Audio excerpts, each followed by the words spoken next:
This is Mark Alyn, and this is Going Beyond Testing.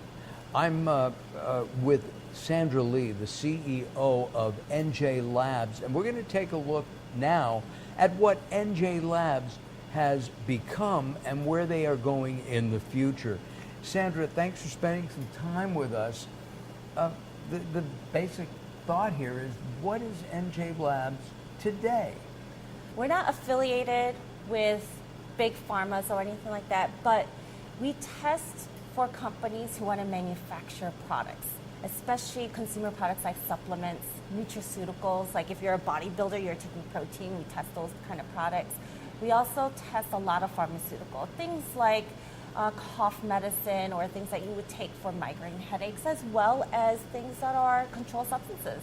So we're very well known in the generic pharmaceutical industry, but we're also testing cannabis, CBD, as it's become a really hot topic lately, and THC content, because it's not legalized federally, but it's legalized in some states, and so many companies have come up, and so we test their excipients, API, finished products.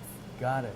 And you mentioned some over-the-counter drugs as well as generic pharmaceuticals. Yes. So if you have a blood pressure med that a doctor says you should take XYZ, and that's a name brand, you can also, and the doctor says you can take the generic. You're the company that says, oh, it's the same, it works. Well, not clinically, but we're one of the laboratories that test for potency, making sure there's very low impurities and it's safe for consumers. And if you're buying something that says 50 milligrams or 100 milligrams, that it actually is those dosage strengths. I think the federal law says that if it says 100 milligrams of XYZ, it needs to have It better XYZ, be. Yep, better absolutely. be. Is that's also for generic drugs as well as nutraceuticals and supplements? Right. Nowadays, supplements are becoming more and more in the public eye, especially because of the pandemic, right? Everyone's like, oh, I need to take zinc, I need to take this, I need to take vitamin D and C in order to stay healthy, to fight this disease, right? To improve your immune system. Yes. But most people who are buying it at CVS or Rite Aid or any of these drugstores, they go and they don't check the label, right? They don't really read what they're really buying. And what we do, and hopefully in conjunction with our clients, is testing to make sure the labels are correct. That's a very important issue. And a lot of people in the supplement industry, and especially doctors that I have talked to over the years, don't understand that if it says 100 milligrams of XYZ, vitamin D or whatever, it needs to be in there. Federal law says it. Yes, especially some of the key ingredients like folic acid, right? There are some supplements out there that have more targeted purpose for them to help improve your lifestyle if you're struggling with deficiencies or anything that needs to help improve your daily lifestyle. Because nobody wants to walk around with knee pains or joint pains, right? So there's some supplements out there that target those kind of ailments. When there are products like that, it's even more important to make sure that the right amount of ingredients are in there. And with folic acid, that's something that's often prescribed for women who are pregnant. Yes. Right? Absolutely. And it's really important for the baby. Yes. Right. So you want to make sure you have the right amount of folic acid. You don't want to buy folic acid out there and then it's not hitting those targets, right? You want to make sure you're taking enough, and you're trusting these manufacturers that is correct. You're trusting that they are manufacturing these products and they are being honest with you on their labels. When you test for somebody and you say, gee, I know it says 100 milligrams of folic acid on the label. We've tested it and we've done it several times just to make sure. It's only coming out at 80. What do the manufacturers say to that?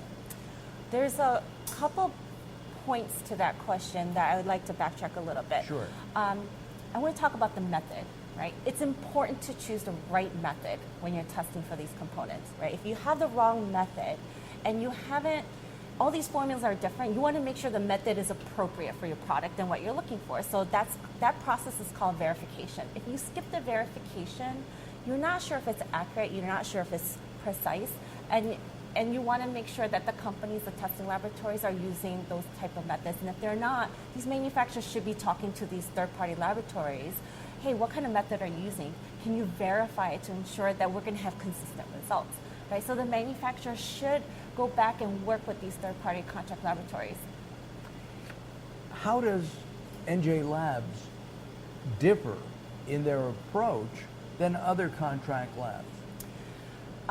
I don't know about other contract labs, but we definitely ensure we communicate with the clients.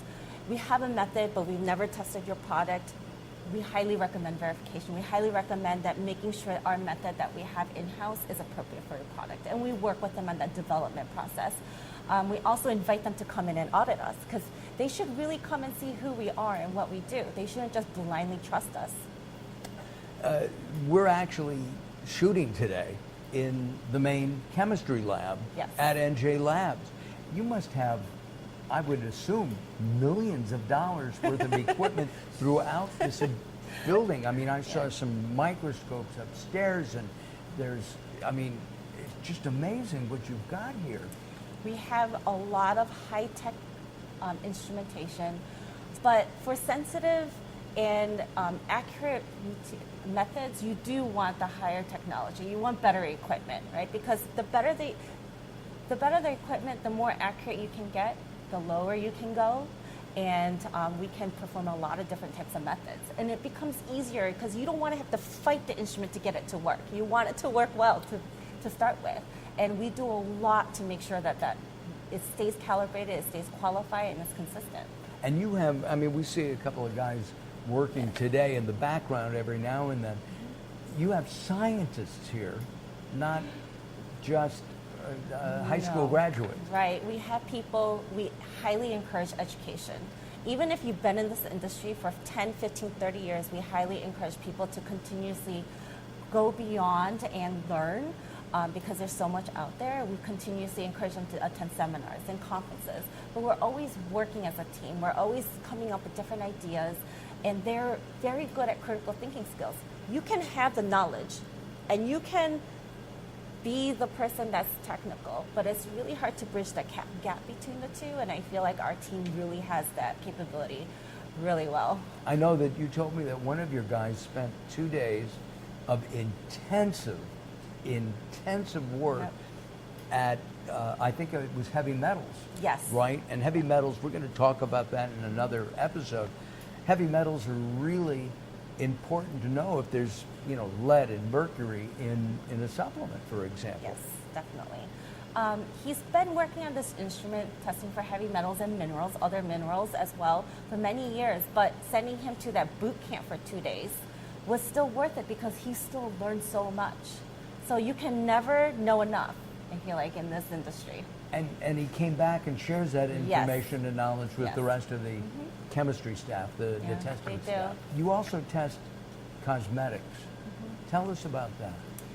Cosmetics is not very regulated by the FDA, but I'm a female and I wore makeup today, but on a day-to-day basis, on a day-to-day basis, you're putting things on your face where it's very porous, right? Your skin absorbs it. And a lot of people don't even realize what they're putting on their face as long as it looks pretty. However, guess what? Cosmetics should be tested, not just a couple simple tests here and there.